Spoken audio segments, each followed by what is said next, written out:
Wouldn't that be great if you could invent, maybe this is something you could do, invent a game that either through subliminal messages or through the strategy of the game, once the person has played the game and achieved a certain level, suddenly they know something they didn't realize they were learning. Some of them, like that you solve puzzles to get to the second level. I like those games rather than shoot 1,000 people and get to the next level. You actually have to think through, and there's some games like that. But wouldn't it be cool if that they played a game and they didn't realize the subliminal messages was teaching them a foreign language or memorizing a Bible verse suddenly after you played this game, and somehow you figured out a way. Have you ever seen a mentalist magician? And it's like, how did they do that? How did they make that person choose that? Or how did they get me to guess the same word that everyone else in the audience was picking and I thought I had an invented choice?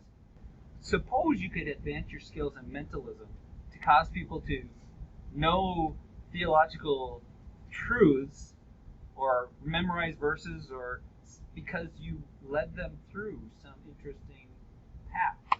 That would be so cool. Back in college, I thought, what if I could control something just from a headset on my head with thinking certain things? I think they've done some of that. But what if we could do that opposite thing, like you see in some movies? They flash the knowledge through your eyeballs, and it gets implanted in your brain. That's the program that I'm looking for. That I can just stare at the screen for half an hour, and then I ace the final because it fed the knowledge into my neurons. I don't think that's going to happen. I think your neurons take your concentration. Maybe if I could write a program that would just cause you to concentrate on the next word that I said. And then it was suddenly like, that's the best thing in the world. I want to know more about that. But sadly, we haven't figured that out yet. So we have to work at concentrating. Now, Sesame Street, what did they do to try to get knowledge into kids' minds? Indoctrination? What? They play the music, they have the entertainment, they make it fun. And did you know Sesame Street also had the idea that they put jokes in there that only parents would understand?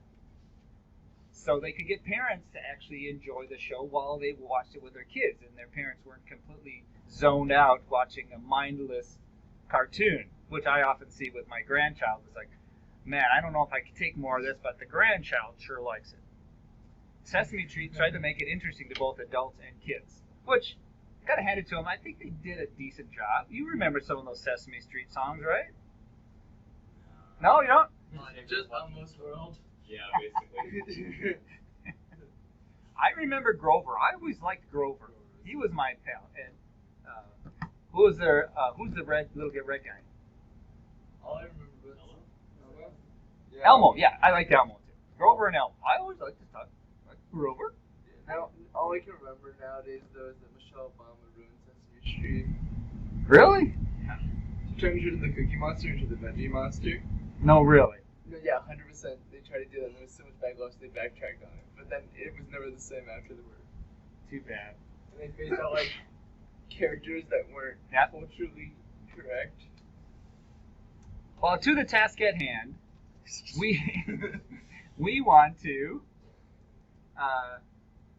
get our SRD completed. So let's take a look at what's going to go into the SRD, and then I'll walk you through the concepts. They are in Chapter 10, and I'm going to do a little bit of review of thinking of what's our case study, an e-commerce server.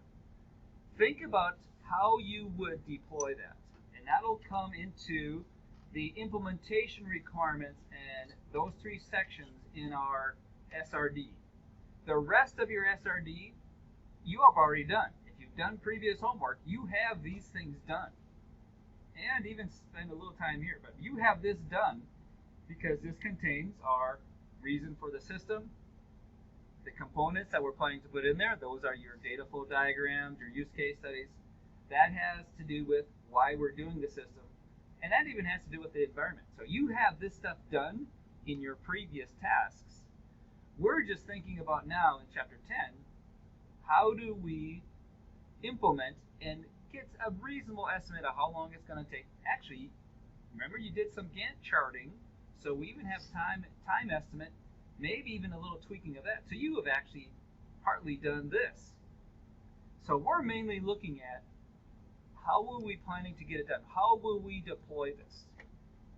And so let's bring that out again, do a little discussion of that, and then walk through you getting this document here. And I have the PowerPoint here somewhere. Where my PowerPoints go?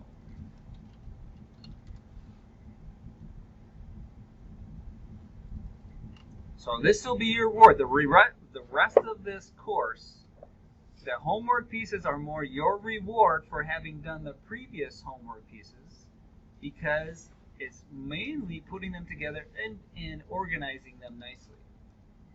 You're not having to do a lot more work. If you haven't done those things, well, you better get them done if you want your SRD to be complete. So let's jump ahead to, let's see, we're looking at we talked about, well, let's quick go over some of the things we talked about. Where's my PowerPoint? And go over some things we have talked about and zip down to the system requirements document. So we're looking at how do we implement our system.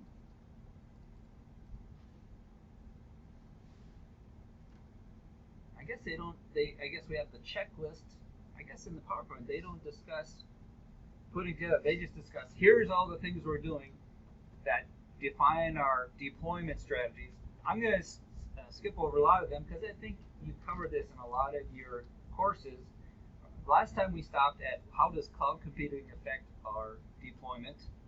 I guess just for a little refresh in your network, maybe we'll take a look at implementation, network topology, but mainly looking at the system design specification. So your system needs to meet basically the main thing it starts with, your system needs to meet the needs of your company. That's like, duh, why would we even be implementing it if it didn't do something for our system? But there is a phenomenon of us techies, we get so focused on the system that we forget how it is actually helping the company. You get focused on, can I make my system work? I got to get it programmed, got to get it working, it does this, and lose sight of the bigger picture, how it's fitting into the corporate vision of the company. That's easy to happen with any group that has a focus on a particular area. How many of you are interested in security? Networking and security. That is something that can happen with even the security team. You're so focused on securing the network that you make the network unusable for the culture of your corporation. You have to compromise sometimes. For example, you're getting an attack on your student LMS, on Schoology. Schoology is getting attacked. Security people want to just shut it down. Don't let it have any access until we figure out what's going on. Can you do that? I isolated all the clients. Now the network is perfectly secure. And you let one client in at a time. Oh, they're not the one, let the next one in. It's perfectly secure, but no one else can get into it. So you sometimes have to compromise and say, well, the attack is going on. Okay, we'll let them into it at a time. Yeah, we have to let students see their classes. We might have to say, okay, we're going to be doing a snapshot every hour in case we haven't found the attack and it's still damaging things. So you can go back to a previous snapshot, or at least have something to do a forensics on in a separate area. So I'd say for a security guy, it's being attacked, maybe say, okay, compromise. We got to bring it down for half an hour so we can take a snapshot and then do forensics on the snapshot. We'll bring it back up.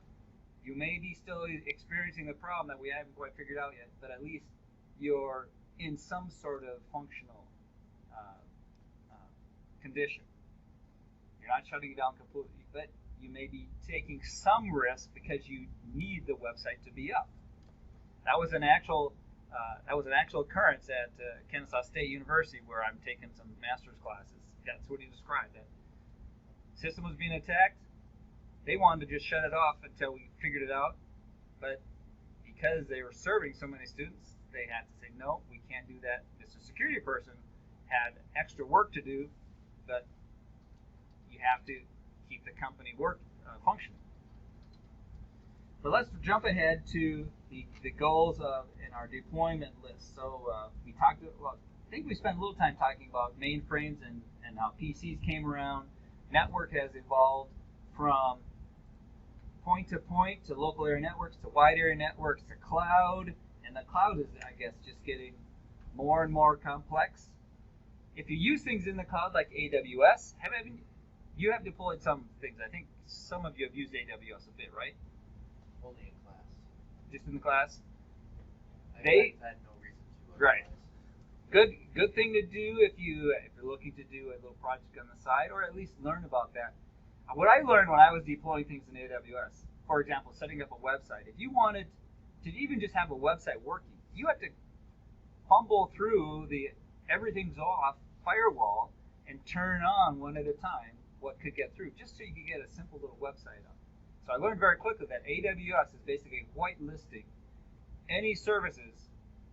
Anything is disconnected until you ask for it. Pretty tight configuration. I tried to do a pfSense firewall into my little local group of machines in AWS. I never got it completed because there were so many steps in security that I couldn't get all the steps figured out. They made them very complex just to let you into a little mini lab out in the cloud. I wanted to duplicate our lab in the cloud, so I thought, well, maybe we could just go to your cloud machine, like your desktop, and you could ping and nmap and do all sorts of pen testing out in a cloud network. I couldn't get that to work, and of course, every time you go back to visit to try it again, it's a completely new world. You have to relearn a ton of stuff. But the architecture went from a LAN, everyone in the local company, to now, what do? We connect through the cloud to another machine. Jonah connects through AnyDesk to his machines, which has a AnyDesk server out there. It'd be cool to see how AnyDesk actually deploys their plan. We've also got a Minecraft server, giving us a little practice of I call it our own little cloud, right? Because we're a completely separate network here in the lab. That thing was. Has it been improved yet? Oh, It technically doesn't exist.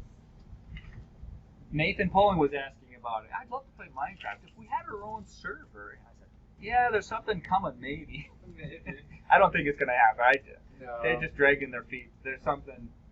I don't know. Did something really bad happen with Minecraft that some student just failed completely because they were obsessed with it? It was like Halo.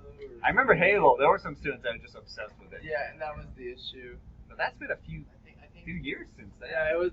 the Halo incident gave them the go ahead to do whatever they want with it, to not allow any video ban games. everything. Just ban everything. I feel like it gave them the excuse to. I feel like Yeah. they're rather gleeful in their execution of it. Interesting. Because my thought is, well, if they don't use our servers and they're obsessed with games, they'll just go online, and is it our fault? I guess we provided the network for that. But then if we cut them off from the network, you can still do a hotspot with their own phone and do Eventually, they gotta grow up. Like. Yeah. I learned to. If you want to fail school, it's Promoting responsibility is more effective than eliminating. Yeah. It's funny. I see that at camps too. Some camps take away all the phones. One camp says you can have your phone, just be civilized with it and don't overdo it. And the campers, as far as I know, I haven't seen obsession with phones. Some you think, yeah, I think they're on their phone too much, but other campers kind of. You let them have their phone. You just don't provide power to the cabinets. Yeah. You can't charge it. Yeah. No outlets. There's been camps where the parents will send them with two phones so they can hand one in and pretend they don't have a phone. Because the parents are helicopter parents and need to know, did you fall asleep? Yeah. So we talked a little bit about client server. And then this is about where we ended last time. Flexible or unflexible. Fabric client. I wanted to jump to the where we decide how we're going to deploy. Now, I think with our e-commerce, we know we're going to deal with the internet. We don't have the choice. Or do we have the choice? If If you're doing e-commerce, how would you deploy the server? Where would you deploy it? And what are your choices? Let's just make a little list here in my little notepad. What are our deployment options?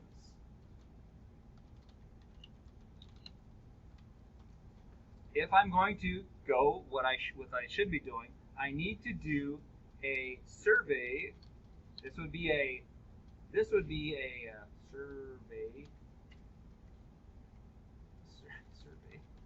This would be. I can't spell survey today. S-U-R-V-E-Y. Do a survey of what's out there. All right, you got 5 minutes. Give me a survey of what's out there for e-commerce software.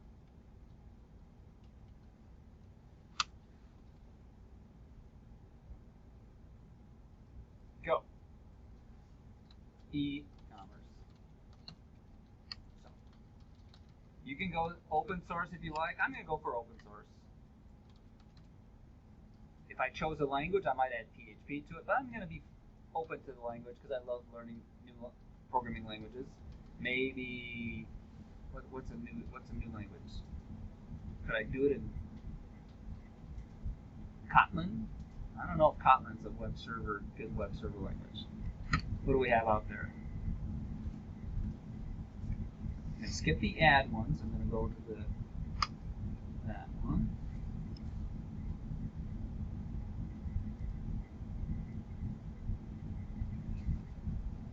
Here's a choice.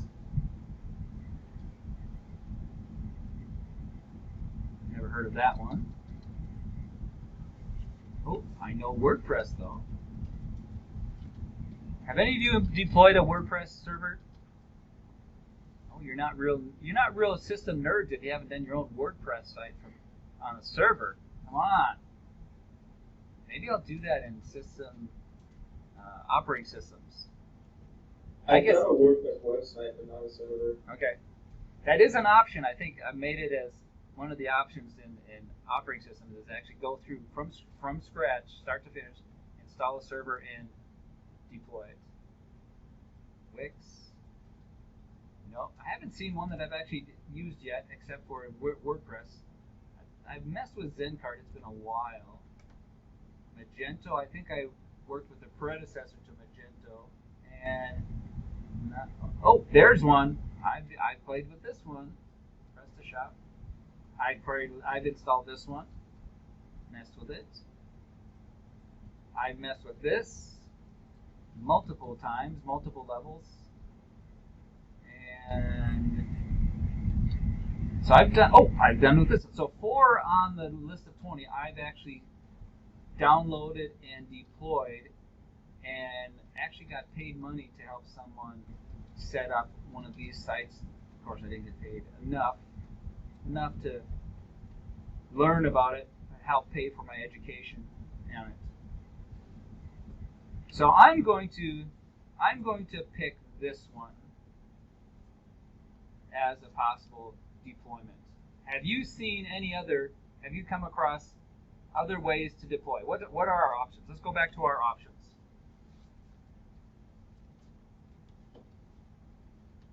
And let's just do the general categories. What are the possible categories of where I could deploy a web server on?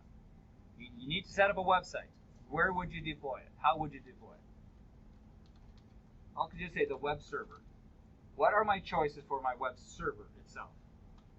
In-house versus online or on cloud. Okay, so in-house, basically I have a network room, and it would be deployed in the DMZ. You know what the DMZ is on a network?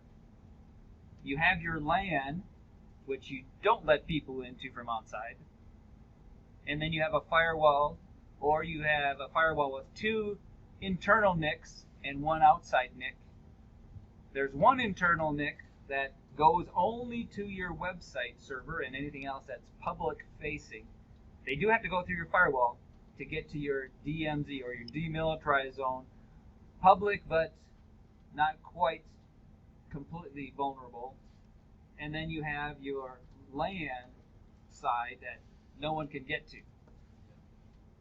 So you have access to your network room, separate network, just kind of like this lab is. We have a firewall. It's one of the IP addresses that are assigned to Emmaus. We serve websites from there. And is there and then the other choice that Lloyd mentioned was cloud-based. What's a possible in between all in-house to cloud-based? Like to call it hybrid. You could call it basically housed off-site.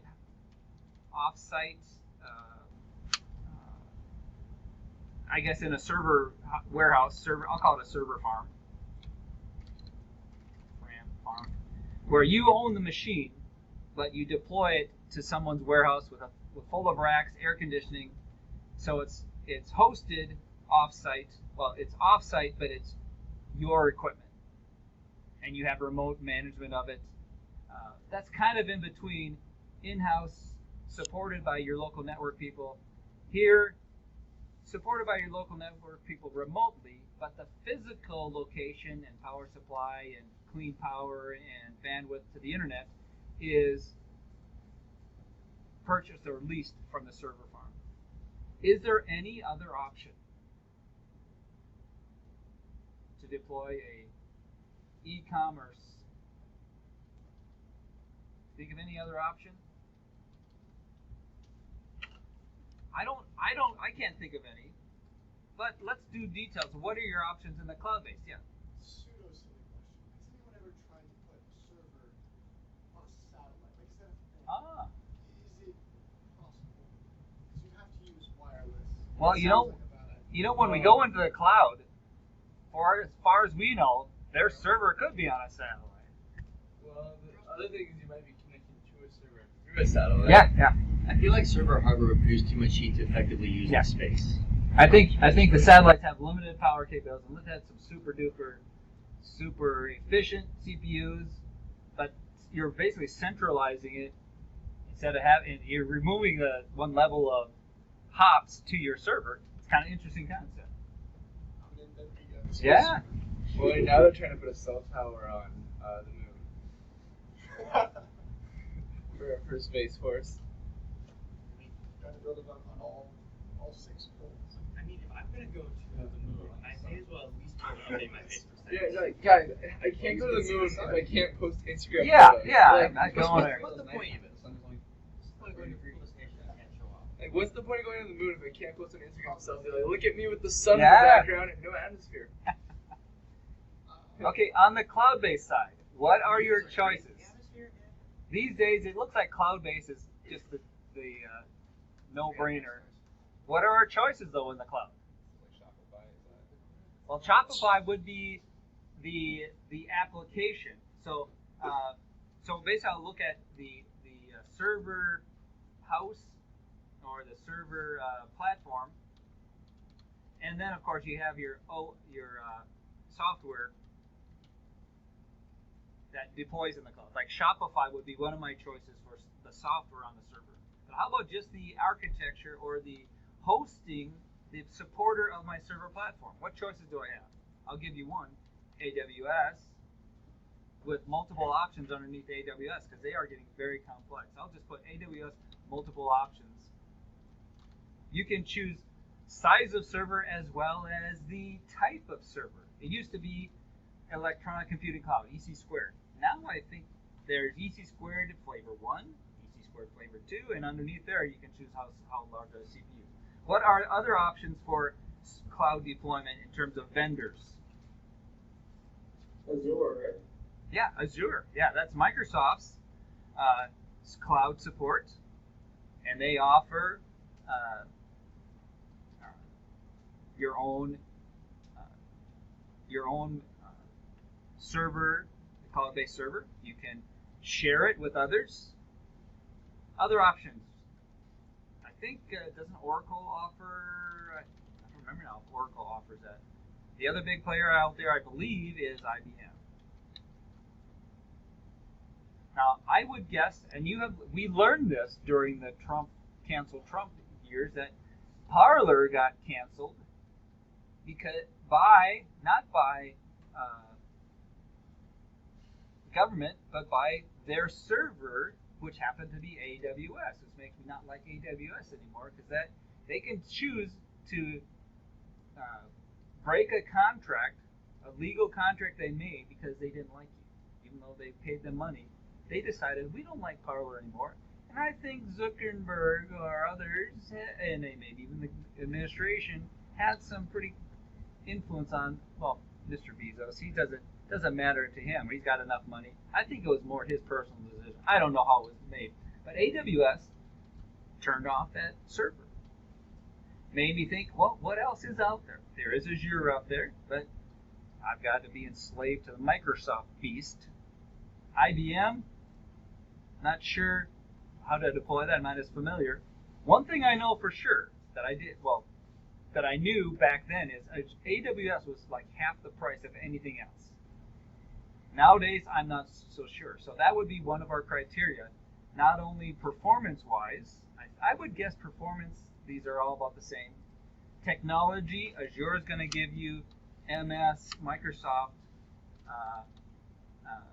knowledgeable people, anyone familiar with Microsoft and committed to that, you're going to go Azure because they have so much built in, like Active Directory support and all the complexities of Microsoft-based stuff, SQL and all that. I think Azure is probably going to get you the easiest path. I'm pretty sure it's not going to be the cheapest path when you're talking about just the price per CPU. Is there anything out there besides Azure and AWS? Let's find out. Oh, absolutely not. Alternative, Azure, AWS.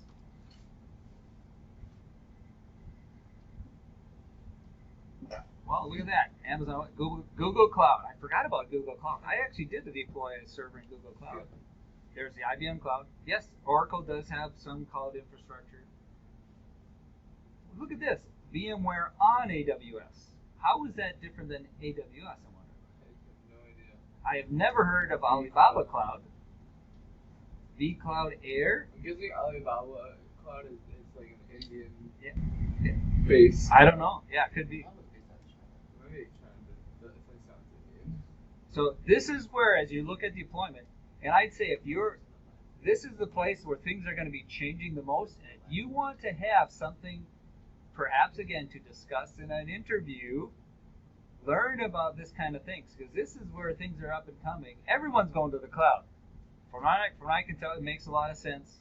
You can isolate yourself from so much of the issues of my local ISP. These guys are proven to be pretty stable. I'd be looking at the prices. I'd be going down this list. Which of these? And international. You're thinking big. We're not just U.S.-based e-commerce. We want to sell to the world. I might look hard at that and see how hard would it be to deploy.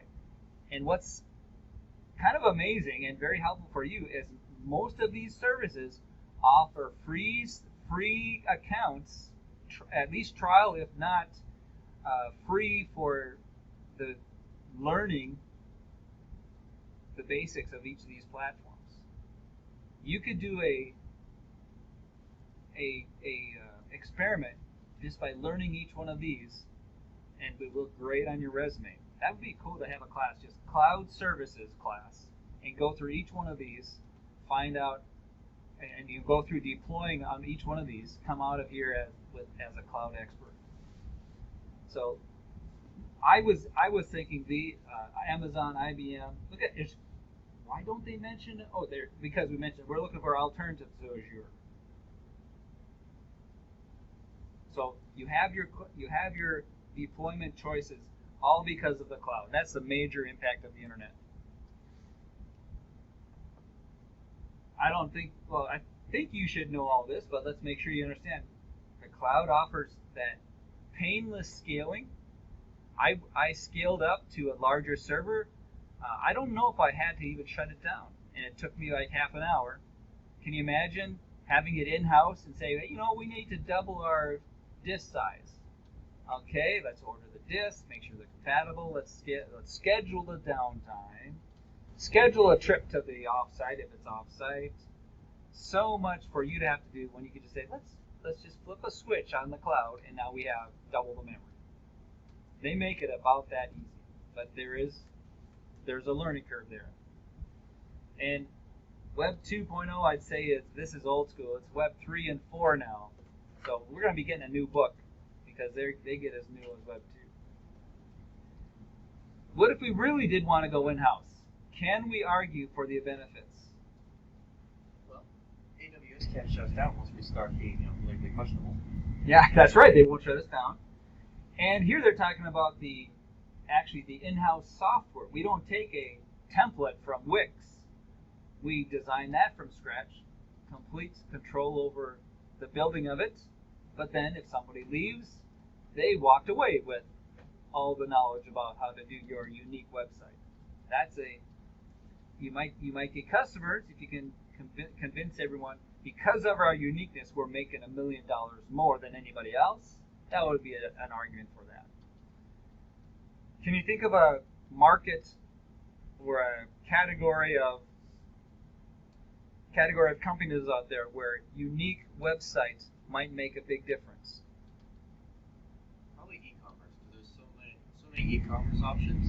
So something that if they come to your store and you just have such a better experience for them. Yeah, you need something to make you stand out.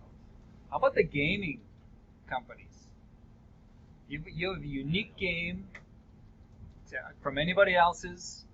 You configure your server to work optimally with your architecture and the video transfer. You have unique graphics capabilities that isn't out there, or processing capabilities, or IP, intellectual properties, that you don't trust to be running on someone else's server. That who can go copy your source code if you're saving your source code in the cloud? That's a little scary when you're talking about software and not wanting anyone else to steal it.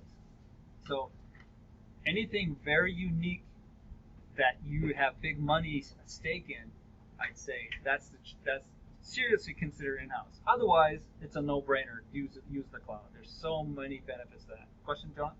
Oh, did you hear about open source and all this kind of stuff and like personalized software? So I know with Parler all being shut down, I know recently former President Donald Trump was gonna like back their own.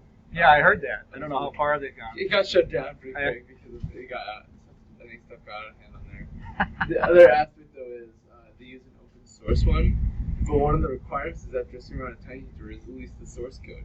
Yeah. And they're like, well, we don't want to do that because they'll get hacked, but they have to do it as part of the requirement. Right. That's the whole issue too. Oh yeah, there's a lot of issues behind these. And remember, if you do open source, it's great for students. You can download industrial strength software and learn it. But to support it, there is still a cost. You might be the one being paid to support open source because you've become an expert at that, and you can actually support things like Moodle or Drupal. We have some alumni. They have a company that I think they're making good money. One guy has 20 acre farm in the middle of just south of Nashville. Can't be cheap, and he's head of a small little web services company. Nathan Phelan's big brother. I remember him coming through the classes here. I'd worked 5 minutes on something with Adobe, and he had already learned it all and was showing us wonderful other things he could do, where the rest of the class was still learning how to draw a circle. It was amazing. So, in-house flexibility, I guess. You can jump right in and change things, but very expensive to be able to have these unique capabilities. It's expensive for the building infrastructure. To have clean power, have that server room, those are not cheap. And then paying the people that know about your architecture and support it. That may be you in some corporation. You know the unique needs of your company. Little advice for you: if you are working for a company in the IT group, learn things that are unique to that company and become the person that's valuable to them because you know those unique things that are not out in the cloud. And when somebody says, "Hey, we're going to the cloud," you can offer advice of, "Well, that would work, except these unique things that we know about, we're going to either be losing or have to have major effect on." Learn about your company as you do your grunt work, watching log files or repairing PCs. Keep an eye out on the direction of your company, or you'll just be a number name on the let's lay off these people when tough times come. Make yourself valuable to your employer. I'm gonna skip over this because I want to get to the outline of your system specifications. Here we go. We're going to go to the end of our system design phase. We are now preparing the system design specification. That is what your homework is. You're preparing the system design to deliver to management. I'm not asking you to make a presentation. You could put a PowerPoint in there. You want to present it. That might be an option to make class a little more entertaining for your fellow students. But I know the fear of public speaking is really hard on some people and brings a lot of anxiety. I'm not assigning you a presentation, but you are preparing this document. So here's what's going into this document, and I have given you the outline in general format here, and I can help you if you need a little help with this. It's also given here from a little excerpt from the book. And each of these items I'm going to be looking for in grading this project. So back here, what we're looking for, all those documents that you have been doing on the way, as we've been going through the SDLC phase, we'll be bringing those materials into our document and basically putting narration around them to explain them and putting them in our document in a logical order. So here are your systems that you're putting in here, or the pieces of the document. Summary for management, the parts that a little diagram would help. Can you imagine what a diagram would look like for an e-commerce system? You have your server, but in your data flow diagram, that's a pretty good diagram of the software components. You have your Gantt chart that we did. That would help to fill in your time and cost estimates. Well, at least the time part, and we can build on that with some cost estimates. I'm asking for you to do something reasonable, but you can put fictitious data in there that's reasonable cost. If you find exact specifications out there of real systems, that's even better. So this is what goes in your design specification. See if they give details of each part. For approval, I just have did I have a signature page I'm asking you for? Let's check the Schoology. Do I have a signature page? Yeah, signature page right beneath the cover page. Basically say something like, this project is being approved. Here are the signatures. You can make up names or just put the title of the person. Project manager, signature and date. Customer representative, signature and date. And have a statement there like, the above people, co-signers of this document agree that they have read this document and agree to its contents. Like your basic OILA that you never read on websites when you sign up for things. You're just going to write out a small blurb saying, by signing this, I indicate I agree and understand this material in the document. So that's the user approval. Inside of that, there's a normal process here would involve some presentations to multiple people. I'm not asking you to do presentations, but in your document, you can see how you have the material. Some of your material in your document is going to be more understood by the programmers, like that data flow diagram that you did. Put that in a section in your document, describe it, and you can use terms of data stores represent database tables. You can get a little techie on that because your audience there is your system analysts that are going to be taking that and building it. All the stuff we've done in Access and building tables, that's not the final system. That's a prototype as we've gone through the design. It's enough of a prototype that in a real system, people will be spending a lot of time on that, knowing that maybe the final implementation would be in a completely different database. But prototyped it in Access tables because those are easy enough to deal with and they help lay out the plan. Program managers. That's where you describe how this system is going to bring in the money and how it's going to be used. If it were a new payroll system we're installing in a company, you'd be more explaining the differences between their past system. When it's in e-commerce, well, maybe how this e-commerce is going to serve your company by having the products that you provide on the site. Making it, since there's so many e-commerce things, the choice of outsourcing is pretty obvious. Other things like perhaps a manufacturing system handling the inventory of your company, depending on the product you're manufacturing, there may be some unique needs into more, I'd say, a more vertical application. E-commerce is almost a horizontal application. Like every company needs a website selling their stuff. And they can, of course, outsource their entire e-commerce site to just be a sell it on Amazon, not worry about supporting a site. So, in the rest of this, I'm happy to help you lay out, as if not your outline, even helping you fill in the content. I don't think I gave you a document outline, but you're welcome to copy paste this and put that right in your document and then just start filling in those pieces. You can do it in Google Sheets, Google Docs or Microsoft Word. I've been doing Google Docs most of my documentation because I can get to it from anywhere. I go home and I just pop it up. Once I'm done with it, I'm going to save it as Microsoft Word and then upload it. So once you're done, make sure that you uploaded the final version as a Microsoft Word document, but you can easily work in Google Docs and do everything. I'm going to do that right now. Bring up my Google Docs. Then go to my drive, cs412,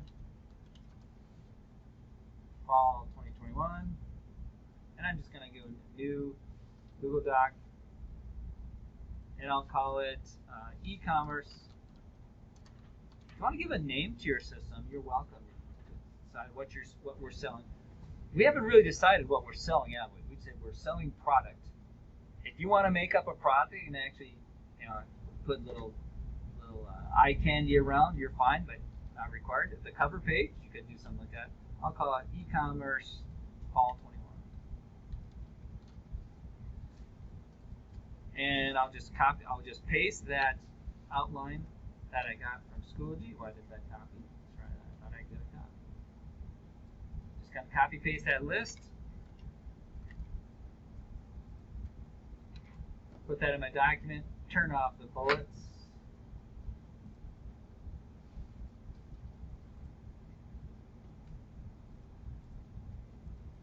And I pretty much have my outline. I'm going to skip the cover page, but I am going to do a page break after my cover page. I can do insert breaks with Google Docs somewhere down here. Where's the breaks? There we go, break. You can insert break. Oh, Control Enter gives me a page break. Signature page. I'm going to put a page break after that. Control Enter does a page break. From now on, I think I can make each of these a. How about I'll make each of those a heading 1 style.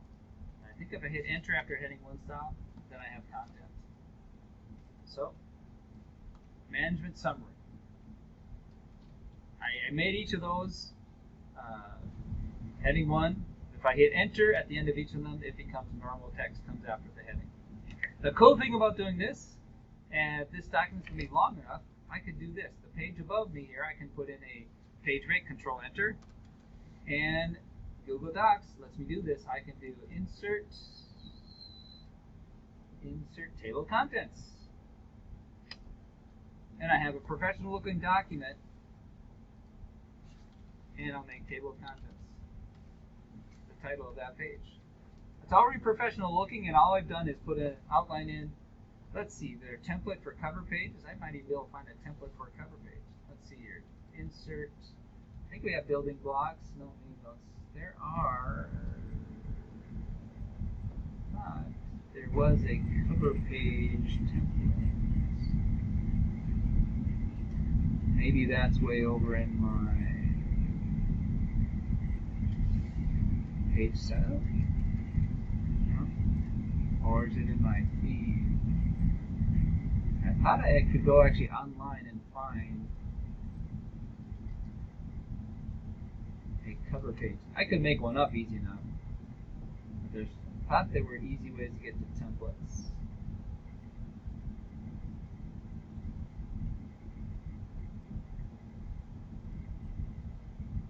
Maybe it's over there in the add-ons, but I don't want to go hunting through add-ons. I thought there was a insert a template of sorts. Building blocks was my first. And there's footers. Well, maybe there's not a template for a cover page. I guess I have to make my own cover page. In Word, you can. Yeah, in Word. Maybe I'm thinking of Word, but I'm just going to go find an image of an e-commerce. So I'm going to go images.google.com. And what should I sell? What do you sell, Lloyd? In your company? Like flux capacitors, Okay. guns, random. Good. objects. So special effects, high tech defense. Yeah. Nerd stuff. Yeah. I'm going to sell insects. So I'm going to find a insect for my logo here. There we go. I'm going to go with that for my logo. Copy image. And I'll go back to my document. Put that on my cover page. Bugs are us.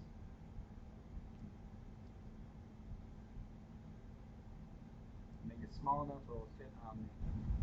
Oh, somehow got pasted on me. X, can't I get it pasted on my cover page? There we go.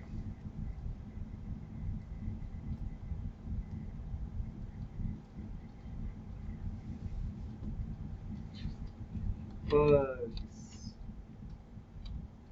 R. Oh, I gotta turn the R backwards. Think I can turn the R backwards? Yes.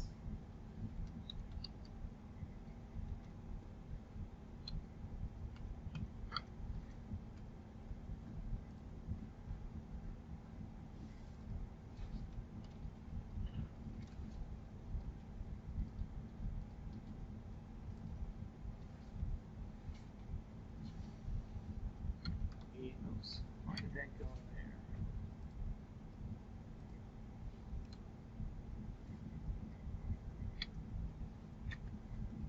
There we go. I'll call it the e-commerce solution. System requirements document.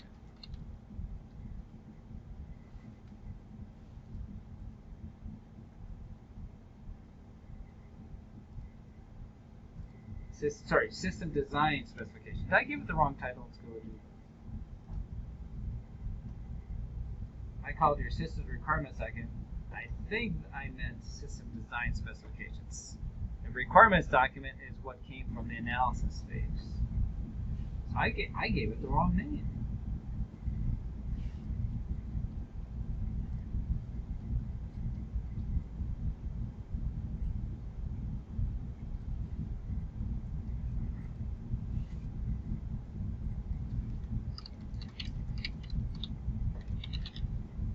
So for those of you, if you don't have those other items from your other homeworks, draw something up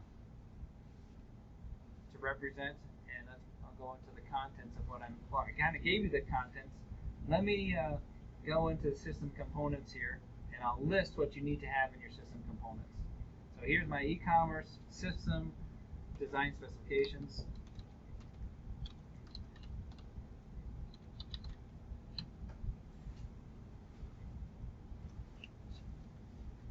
I'm going to make this, go ahead and make that title, and center it. I would like center text, and maybe center that. And you want to put your name below that.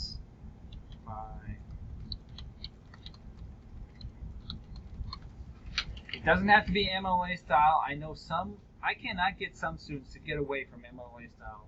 Even when I ask for a cover page looking interesting, they give me a boring MLA style header. Break away from the MLA box that you've learned in all your documents. Signature page. I'll get it. By MLA, do you mean like this? Yeah. So this is MLA or no? Is this good? No, MLA is the boring Just has class name, upper left corner, name, title. Or even date. They don't give me a title. I don't know how many times over at UD I say, I don't want MLA. Give me a business memo. They give me MLA. It's like they can't get a break away. That's funny. So signature page, I'll make that. I can make that I'll make that my title of this page. Center that. You can make up the titles of the people signing, and I'll put in the documents. We're expecting signatures by project manager, customer representative. If you want to add more like corporate CEO or a board member, I'm just going to do those two. Project manager, customer representative.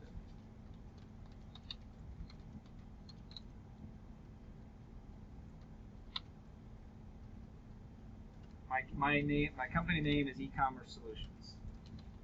I decided to make up my company right now. E-commerce solutions. And typically signatures have printed name, signed name, and then a date.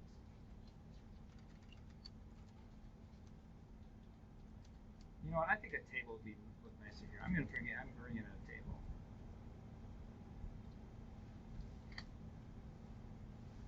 So I'll remove borders in a second. So I'll put printed name,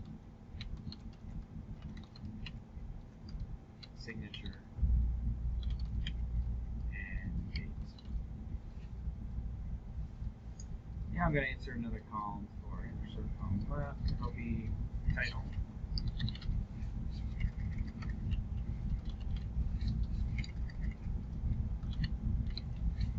It'll be project manager, customer representative. Project manager, customer representative.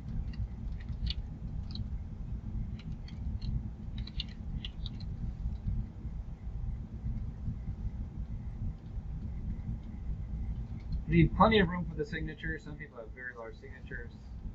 And let's see, can I adjust the height of my rows all together? No. Let's see, table property. Delete the bottom rows. I can adjust my row heights. I can make them 1 inch. I'll make them 1.5 inch. Nice big signature, column width, I'll do that.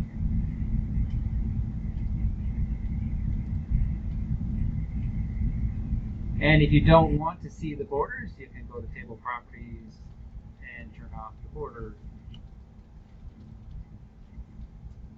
Yeah, I think I kind of like the borders. Well, let's see here. I can do a bottom border.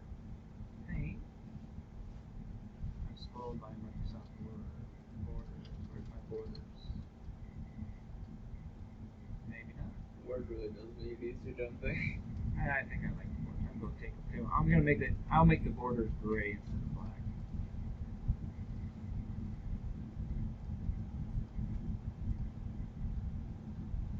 There's my table of contents. I'm going to leave it as is. I guess, why did they get all bolded?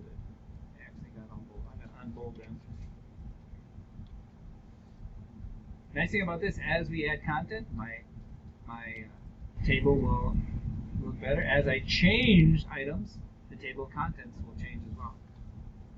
So if I take away this out of my appendices, make this normal text, it'll no longer be listed in the appendices will just be listed in my table of contents. When I refresh,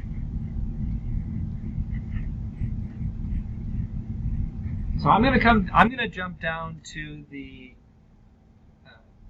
system components.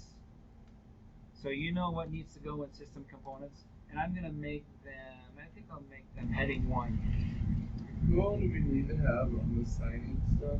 I just put project manager and customer representative, and that's in the Schoology description. I'm going to jump down to the system components. You've been given a excerpt from the book here in system components. Complete design for the system. So this is where you can do a screenshot of your user interface, and you can decide what order to present this in. If you want to start with hey, here's what our landing page would be on our website, and then to say, hey, this would be the entry to the website, and then below that you can describe your data flow, your logical design of your deployment. If it's in the cloud, you have the little cloud shape, and then you describe here's what's on that server in the cloud. You more talk about your software design from then on, with the use cases, the data flow diagrams. Because you've done a lot of work in the data flow diagrams, you can put them in here with a little narrative around them, explaining very much like you did your data flow diagrams. Here's the context diagram showing the basics of this. I'll list you the components I would expect to see here, and I'll put them in bullet. I'll number them. So you could start with user interface.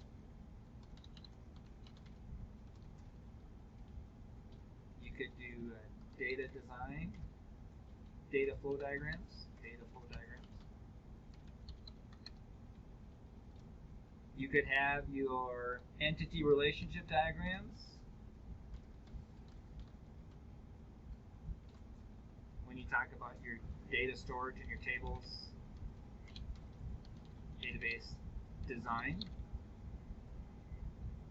Oh, maybe before I do data flow diagrams, more related to the user interface would also be your user interface, database design. Oh, your use case. Your use case diagrams are very much related to here's the interface you see, here's how a person interacts with our system. So you're kind of starting from here's what the user experiences, and then get into the more details of here's how the system is designed to deliver that. So use case diagrams, and any other diagrams we did. You did your functional decomposition diagrams. Here's the basic components. As then you start going into the details. So you can see the general flow here. I'll put it in a little comment below this. Is general logical flow from general to specific in the details. So general. Here's the user interface to the site. Here's how a user, an order happens, confirming their registration at the site as a user of it, and then, so I'll put the sub items here. Let's see if I can do sub items. Does tab in? Yeah, tab in does sub item. So use case, you could do like user or customer registration. I think we did one of those, right? Registration.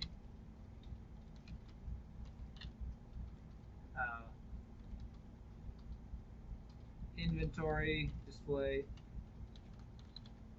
they browse the inventory, and then order processing.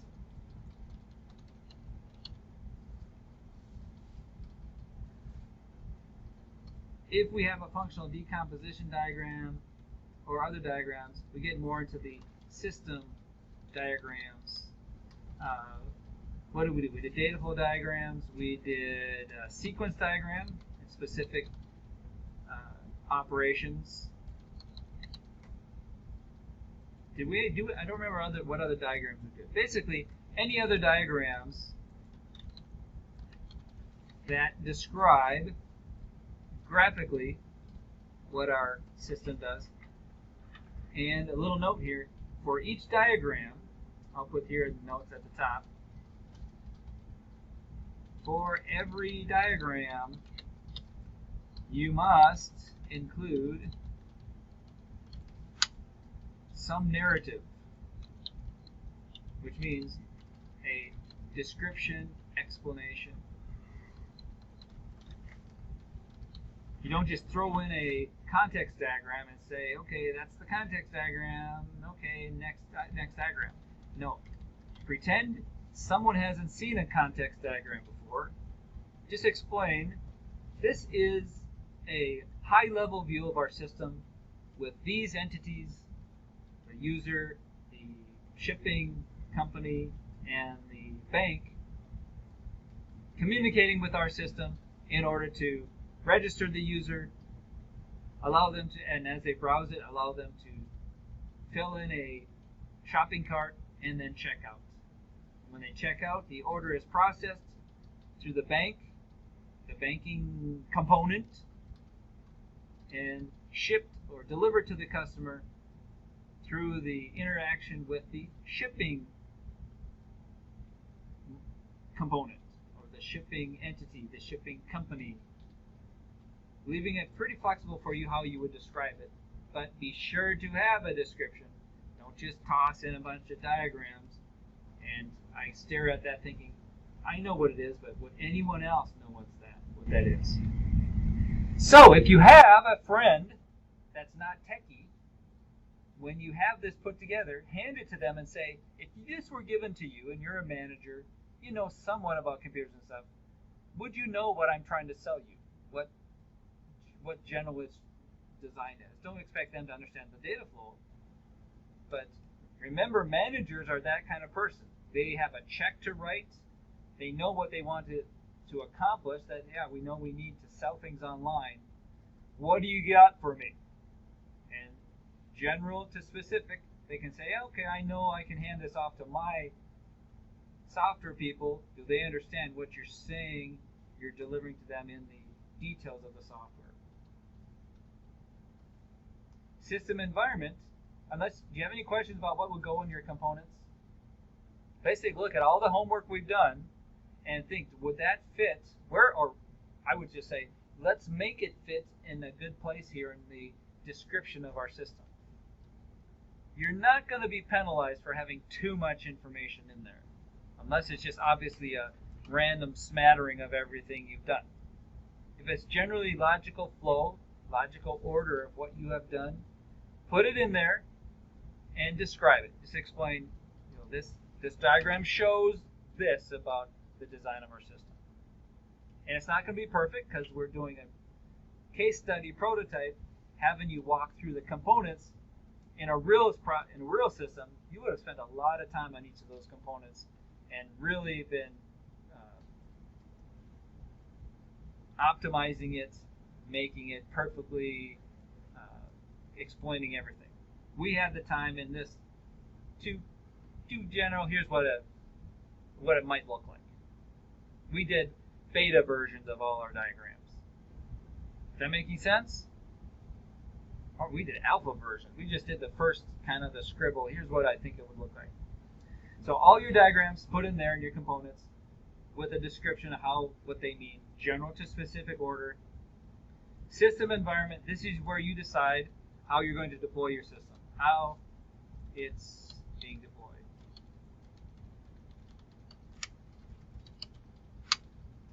And I'm thinking you'll probably choose a cloud service. You can put in here, if you have a choice, go ahead and pick a choice, because then you can actually do some real research on a real cloud service and find out what the price is as you get into time and cost estimates. So I'll put in time and cost estimate, find real numbers for cost. I'll call it a small server. I'll call it a small cloud server. For this one, we might as well call it a small cloud server. I think unless you really want to do and are convinced you could do it, and of course this is your choice. It's a fictitious company that there's some reason you would want to do in-house because you have super secret algorithms that only run on your specially designed hardware. It's going to be very expensive hardware, but you could do a time and cost estimate for actually building something. Might be kind of fun if you want to go that way. I'll give you the flexibility if you'd like to. More realistic is cloud. The key thing I'm looking for is you're putting these in the general outline together, practicing what a professional looking system design specification would look like. So in here in the time and cost estimates, put in your Gantt chart. From your homework. If you didn't do the Gantt chart, do one and pop it in here. If you do this, not only you have pulled together a nice document, you're halfway done with your final project because your operation manual is a lot of this plus a little bit more on more of a user training and how the system works. The operation manual will contain much of the information that's in here. So by doing this, you're preparing yourself to have an easy final project, easy ace on that, and then you can work hard on getting your little JavaScript program just super duper. So maybe you can sell that thing. If you can hypnotize them with those moving spots and have subliminal messages, it'll just pop little flashing ads. a Bible verse or something, and they, after that game, this verse keeps coming to mind. Legal troll by trying to sell mine. Why is that? I'm making Halo Finite. Oh. Finite. Halo Finite. That's good. I'll make it the only way to win my game is to sacrifice yourself for the good of all the other games. That would be so cool. But you jump into a lava pool. Yeah, then everyone saves. What if could you make a Halo world that wraps? So you run this direction and you end up back at the original building if you ran far enough. There we go. You set up as like the Warthog run. Yeah. And like eventually they get through and realize it just never ends. Yeah. But it would have a finite link, so you could actually come back behind people on the other team from that other direction by running that way, away from them first. And then catch up. Yeah. Or you could be playing on a spear instead of a flat valley. That might be an interesting. Supposedly they're making the Halo a little more open world, so a little more open exploration. I've heard. Or you could be playing on the inside of a spear, and you eventually can turn That's around. what the Halo is. You're on the inside of a giant ring. Oh, you're right. But you can't run around to get behind someone, right? Well, If you run away from them, you'll never catch.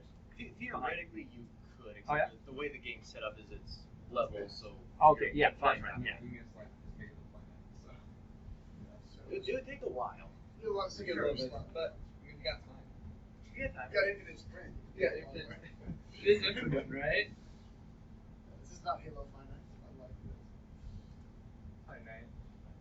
So when Mr. Early talked about the Minecraft activity, if it's not going to be like it was like a treasure hunt last time, little tasks to do, and you get points for certain tasks. Is there a competitive way to play Minecraft or a different way? My little brother and I do like PvP sometimes, but I don't know if that'd be everyone's cup of tea. I think he said he wants to make it more cooperative. Have you guys ever played Super Bed Wars? That's cooperative. Absolutely. It's strategic too. You have to, like, the premise of Bed Wars is you have each team has their own floating island. Yeah. And you have like a shop where you can trade in. There's a constant spawning pool of gold, and so you trade with this villager for blocks. Yeah. And stuff. But the way it works is, as long as you have just each two sides of the bed, as long as your bed is still in existence, you can respawn. Oh, right. The second that bed is destroyed, you lose the ability to respawn, and so you're out. Or you're not setting survival mode that you have your last life. Well, yeah. So like once the bed breaks, you're in your last life. Yeah. And you're out. If you lose, your team's eliminated. Right. So the goal is to But go. you can still attempt to break their bed. Yeah. and So then- the goal is okay. to go over to other people's beds, break their beds, and kill them all. And then it's survival mode for everybody. If Yeah. they get yours at the same time. Yeah, or if you break each other's beds, it's just whoever lives out the other team and whoever's better at fighting at that point. Yeah. Now, is it possible if you could find and hide and mine forever and find some food? See, they thought about that, and so what happens is there's a timer, Okay. and at the end it spawns a bunch of Ender Dragons, which we know Oh, the okay. Ender Dragons, they just straight blocks when they fly through them. So it's like the Fortnite. Your Yeah, trinkets, your Except dragons are Yeah. destroying absolutely everything. And then it's like, and they're like, all the beds are gone at the same time, and these dragons are now here, so. someone should invent the Fortnite concept with Minecraft competition. The where thing is, the Fortnite world actually starts stole- shrinking on them. Fortnite actually stole it from Minecraft. Oh, did they? Yeah, so the Hunger Games movies came out. Yeah. And it caused this huge spurt of survival games. Yeah, yeah. Where they spawn, 10 players in the middle, and they See, ran out, and the wall comes and brings them all back in. So it's the same thing as like a Hunger Games. Okay. All right, Jared. I just stopped